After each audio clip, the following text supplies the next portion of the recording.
लक्षात एक्सटेन्सिव्ह आणि intensive property दोन्ही डेफिनेशन एकदम सेम आहेत, फक्त एक शब्द चेंज होतोय. आता एक्सटेन्सिव्ह म्हणजे काय? The properties whose values depends upon quantity of matter. ज्या प्रॉपर्टीच्या व्हॅल्यूज मॅटरच्या क्वांटिटीवर डिपेंड आहेत त्यांना आपण काय म्हणतो? Extensive property. आता कसं, समजा फॉर एक्झाम्पल बॉम्ब घेतला आपण आणि तुम्हाला सांगितलं की 1 लाख रुपये देतो, बॉम्ब हातात उडवायचा आहे. मग तुम्ही पहिला बॉम्बकडे बघणार, बॉम्ब छोटा आहे का मोठा आहे पहिला बघणार, बरोबर ना? एकदम छोटा बॉम्ब बारकी फटाकडी दिली तुम्हाला, तर तुम्ही म्हणणार हां सर उडवतो, 1 लाख रुपये द्यावा म्हणणार ना? का? तर त्या फटाकडीमध्ये बॉम्बमध्ये कमी एनर्जी, क्वांटिटी कमी आहे. क्वांटिटी कमी म्हणजे ऑब्व्हियसली त्यातून बाहेर पडणारी एनर्जी कमी असणार.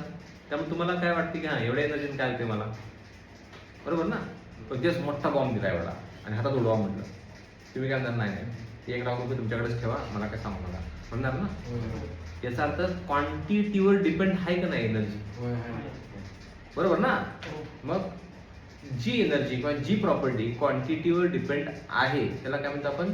एक्सटेन्सिव्ह. समजा आता रानात जायचं आहे, रानात जाताना तुम्हाला सांगितलं की लागवड घेऊन जावा घरातून आणि एक मोठं पोतं भरले आणि अर्ध पोतं छोटं पोतं भरले आणि एक घेऊन जायला सांगितलं. तुम्ही कुठलं पोतं घेऊन जाणार? छोटं. का बरं छोटं? क्वांटिटी कमी, मास कमी. क्वांटिटी कमी, मास कमी.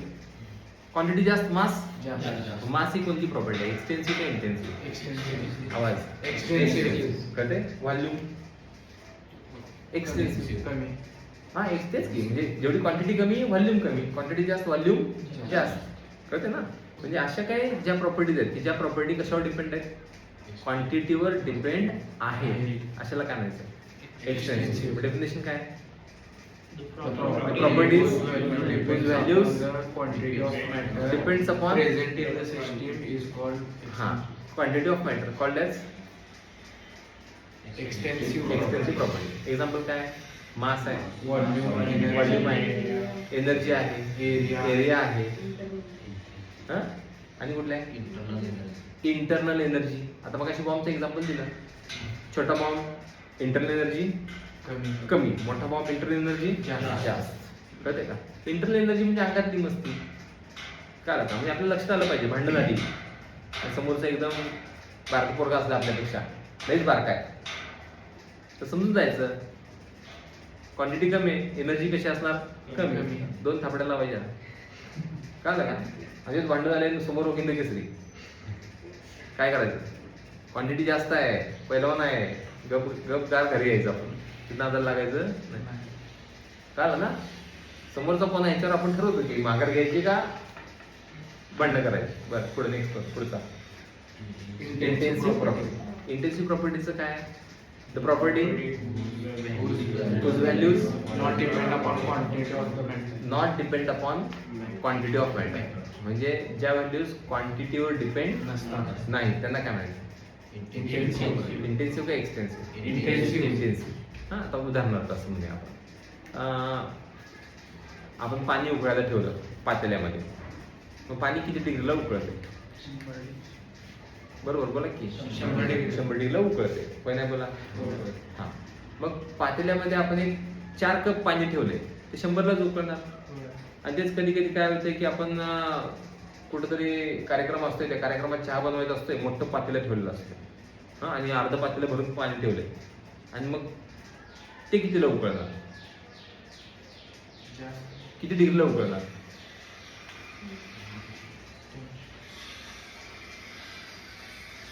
150, 200, 400? हां, 200. हां, 100ला का 200ला? अरे पाण्याची क्वांटिटी जास्त आहे. Quantity matter. बोला. हां, 200 डिग्री, 200 डिग्री, 100 डिग्री. पाणी किती जरी तुम्ही घेतलं, पाणी 100 डिग्रीलाच उकळणार. 1 कप घ्या, अर्धा पातेलं घ्या, मोठं टोप भरून घ्या, पाणी कितीला उकळणार? 100 डिग्री. पाण्याचा बॉइलिंग पॉईंट हा फिक्स असतो. पाण्याचा बॉइलिंग पॉईंट हा क्वांटिटीवर डिपेंड नसतो. क्वांटिटी किती पण घेतली तर व्हॅल्यू पण बदलतो का? याचा अर्थ ती इंटेन्सिव्ह प्रॉपर्टी आहे. कोणती? The properties whose values does not depend upon quantity of matter called as intensive property. म्हणजे जी व्हॅल्यू मॅटरच्या क्वांटिटीवर डिपेंड नसते त्याला काय म्हणतो आपण? Intensive property. मग कुठल्या येतो? मेल्टिंग पॉईंट असेल, बॉइलिंग पॉईंट असेल, रिफ्रॅक्टिव्ह इंडेक्स असेल, डेन्सिटी असेल, स्पेसिफिक हीट कॅपॅसिटी असेल. कळते का? हे सगळ्या मोलार हीट कॅपॅसिटी असेल, मोलार 1 मोल कंपाऊंडची हीट कॅपॅसिटी, हीट साठवून ठेवायची कॅपॅसिटी, सगळं कसलं आहे? इंटेन्सिव्ह का एक्सटेन्सिव्ह? इंटेन्सिव्ह. ठीक आहे. आता मी तुम्हाला एक एक्झाम्पल सांगतो. ते कोणताही सांगायचं, इंटेन्सिव्ह का एक्सटेन्सिव्ह. एक समजून घ्या. एक बारीक सुई घेतली मी. सुई मेटलची असते ना, म्हणजे लाल बुंद होईपर्यंत गरम केली, तुम्हाला हातात ठेवली तुमच्या, बरोबर? भाजणार का नाही? हरवय नाही. हा, ठीक आहे. ही एक घटना साईड ठेवा. आता त्याबरोबर कंपॅरिझन दुसरी घटना घेतो आपण. मोठा जाड रॉड लोखंडाचा एकदम लाल बुंद होईपर्यंत गरम केला, हा, आणि तुमच्या हातात ठेवला. भाजणार का नाही? हा, आता मला सांगा, इकडे सुई जास्त भाजणार का तो रॉड जास्त भाजणार? कळलं का बरं? रॉडची क्वांटिटी त्यामुळे त्याची हीट साठवून ठेवण्याची कॅपॅसिटी हीट कॅपॅसिटी. मग हीट कॅपॅसिटी क्वांटिटीवर डिपेंड आहे का नाही? आहे का नाही? आहे. क्वांटिटी वाढली, हीट कॅपॅसिटी वाढली. समजलं ना? मग हीट कॅपॅसिटी कोणती प्रॉपर्टी? एक्सटेन्सिव्ह का इंटेन्सिव्ह? आवाज एक्सटेन्सिव्ह. सोपं आहे का अवघड? साधं सोपं आहे रे. बघा, तुमची प्रॉपर्टी क्वांटिटीवर डिपेंड आहे का नाही? असेल तर एक्सटेन्सिव्ह, नसेल तर इंटेन्सिव्ह. कळते? कसं लक्षात ठेवायचं? एक्स माहिती तुम्हाला? अरे होय नाही? काय लक्षात तुमच्या? एक्सचा विषय कसा असतो माहितीये का? ती सारखी म्हणते, बाबू मेरले पिझ्झा, मेरले काय फरमाईश दररोज तिच्या वेगवेगळ्या.